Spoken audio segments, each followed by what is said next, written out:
The excitement is palpable. New and existing players alike are ready, and soon we'll be back in the heat of the action in a galaxy far, far away. Hey there friends, it's Codiak here. Welcome back to Legacy Gaming. Today, we're going through the massive amount of info out there and highlighting some of the most important details you'll want to know before playing Star Wars Jedi Survivor. Jedi Survivor picks back up with Cal's journey 5 years after the previous game, Fallen Order. We're smack dab in the middle of a heavily populated Star Wars timeline, and while not critical to the game, it's important to understand when this all takes place. Now, I'm personally a visual learner, so I like a nice graphic to help put things into perspective.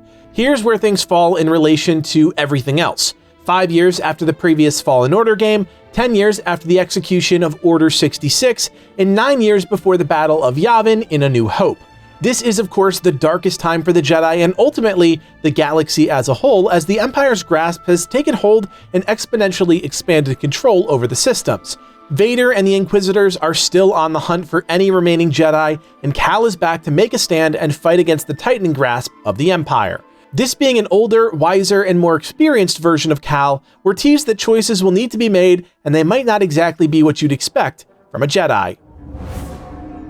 With the rapid growth of the Empire, there's really no limit to the depths they'll go to find new forces for their army. I never thought I'd see them again, but lo and behold, we find ourselves fighting against a sea of battle droids, and not just a couple of basic units. We'll run into a whole gang including supers, droidicas, magma guards, sentry droids, commandos, and enforcer droids.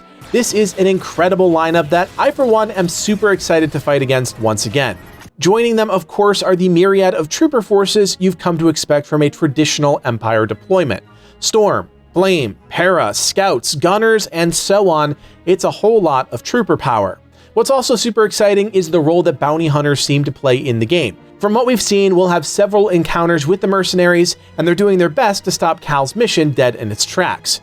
What's not entirely clear is who exactly is our big bad in the sequel. We know one of the bounty hunters is Gendai, a virtually indestructible foe made up of muscles and nerves, with no vital organs and the ability to regrow lost limbs. I'm sure we'll see plenty of this guy throughout the game, but it would make more sense that our ultimate foe is something less obvious that the team is keeping well under wraps until the big reveal. What's a good adventure story without a place to call home? Enter Rambler's Reach, the player hub. Located on the planet of Kobo, Rambler's Reach expands and grows as you progress through the game, granting you new quests to unlock, shops to explore, and various features to interact with. This appears to be a location you'll come back to often as you rally people to your cause and build out your team to battle the Empire. These characters will offer additional quests that send Cal throughout Kobo and the rest of the system, along with vendoring items to use throughout your playthrough. There's even a Cantina DJ who takes special requests just for you and the crew. Select from one of the default songs or purchase and unlock new and unique tracks for him to play to change up the Cantina vibe. One thing that's not fully understood is the seed patch on the rooftops. We know you'll be able to obtain seeds as collectibles throughout the system, similar to that in Fallen Order, but it isn't confirmed how these will benefit your gameplay, if at all. If it is anything like the first game, this is simply a feature for visual aesthetic and trophy hunters. As you interact with these systems and advance the story, these quests and optional objectives will offer more substantial changes to the town and surrounding biomes, opening up things like special enemy encounters, additional gameplay rewards, and even cosmetics for you and your droid, BD-1. Now, speaking of cosmetics, this is one of the most anticipated features coming to Survivor: customization options for Cal and BD-1. The shop owners at Rambler's Reach offer a wide array of hairstyles and other cosmetics to be purchased with currency you obtain as you progress your journey. But beyond that, you'll find a wide array of jackets, pants, lightsaber parts, and even BD-1 customization options in the wild, all with their own color palette to choose from. These are rewards from chests, quests, and straight up purchased from various vendors. Lightsaber customization is back, and it doesn't look like much has changed, but that's perfectly okay. The original system in Fallen Order was great, and let's be honest, lightsabers aren't all that complicated in terms of cosmetic variation. You'll have your standard hilt and color options to suit your personal preference, but you'll also be able to tweak the saber based on the 5 stances offered within the game. One massive addition coming to combat is the stances system. These are unique lightsaber combat mechanics that use a specific saber configuration and offer pros and cons based on your fighting style. From the start of the game, players will have access to 3 to choose from: single blade, Double Blade, and Twin Blade with the option to open up crossguard and blaster stances at later stages.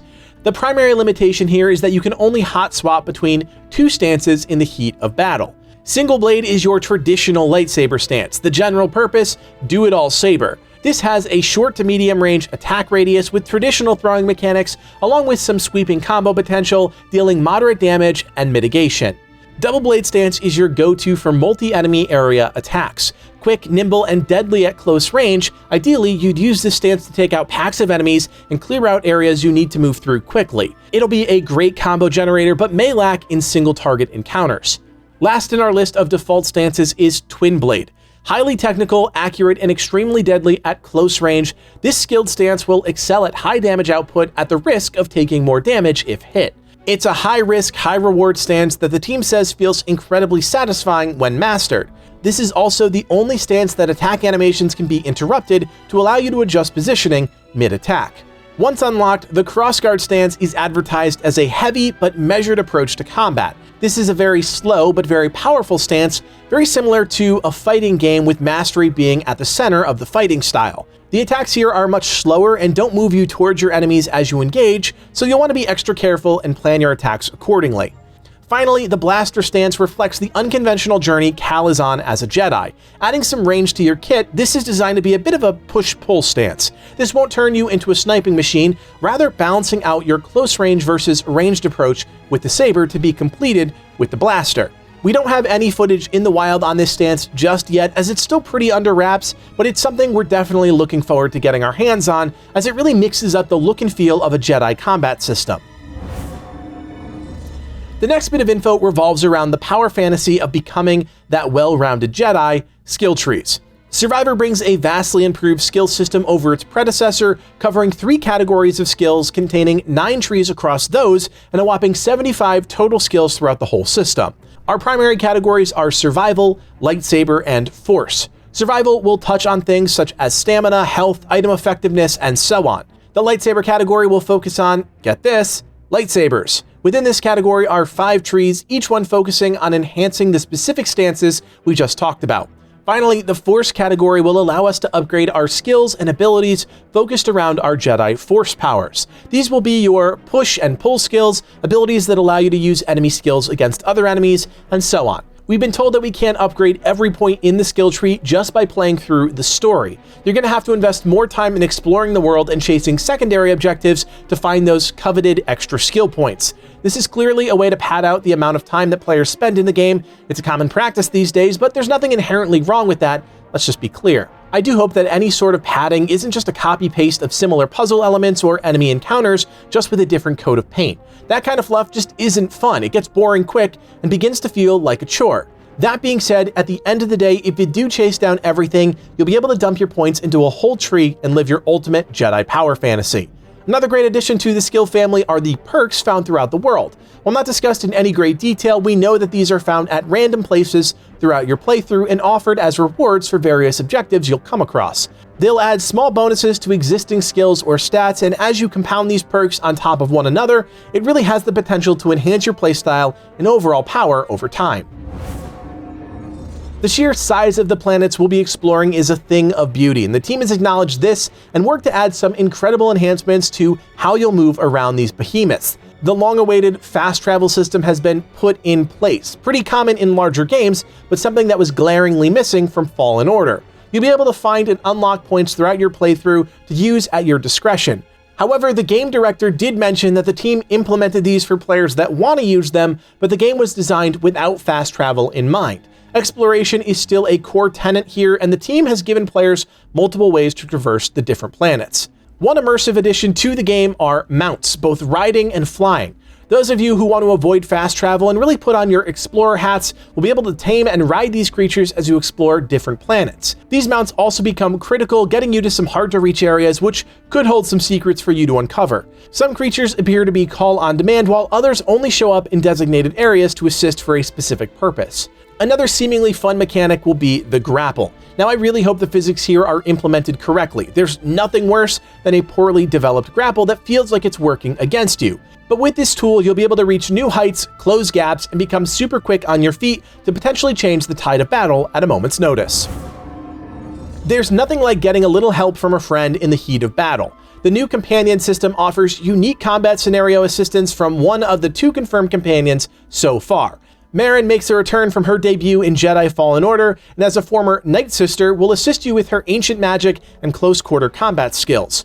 The newest member of the group, Bode, is our second companion and a sort of gun for hire. His mercenary skills aid in medium to long-range combat, but will team up with Cal to perform a wide variety of combat combos, as well as assist reaching some of the hard-to-find places with the use of his jetpack. While we won't always have one of these friends to depend on, the director says the objective behind Companions was to primarily provide extra momentum to both the narrative and the gameplay in certain areas of the adventure. We aren't sure if these will be the only 2 companions or if the team has additional surprises in the works. As games become more complex, environments grow larger, and the new generation of systems takes over the market, developers are faced with the choice of which platforms to design for. While older gen consoles are still in a majority of households, they just can't handle the demand of many cutting-edge games like Jedi Survivor. Unfortunately, if you own one of these older systems, you're going to be missing out on this new installment. The team is only developing Survivor for Xbox Series X and S, PlayStation 5, and PC. The PC requirements here aren't outrageous, but it's sure to leave some players in the dust. The whopping 155GB space requirement will probably be the biggest pain point for most players. No clue yet on the space details for Xbox and PlayStation, but you can be sure it'll fall somewhere slightly under this as console space is constantly in high demand. As far as price is concerned, well, we're looking at the latest AAA $70 admission fee for the standard edition and a whopping $90 for the deluxe edition, which will net you 2 unique cosmetic sets, 6 items in total. If you break that down, that's $3.33 per cosmetic. If you want to support the team and pre-order, by all means you can do that. We will never push you to pre-order, but this one does feel a little lackluster in the pre-order bonus category. Usually we see some kind of additional skins, plus boosts of some kind, maybe even a mount, or some early access. Overall, not that big of a deal, but it's not something that gets us particularly excited. It's a home stretch worth getting excited over, and we can't wait to finally play the game. Some of us on the Legacy team are longtime Star Wars fans and have been picking apart the lore in our spare time, speculating what we're going to see, who we're going to run into, and just really hoping we get some wow moments within the game that leave us feeling like we've experienced something truly epic. We hope you enjoyed some of the highlights in today's video, and if you'd like to come with us on our journey and tune in for more content around Star Wars Jedi, Survivor, and plenty of other games, do us a solid, hit that thumbs up, and consider subscribing. My name is Codiak, and from everyone here at Legacy Gaming, thanks for watching, and play on.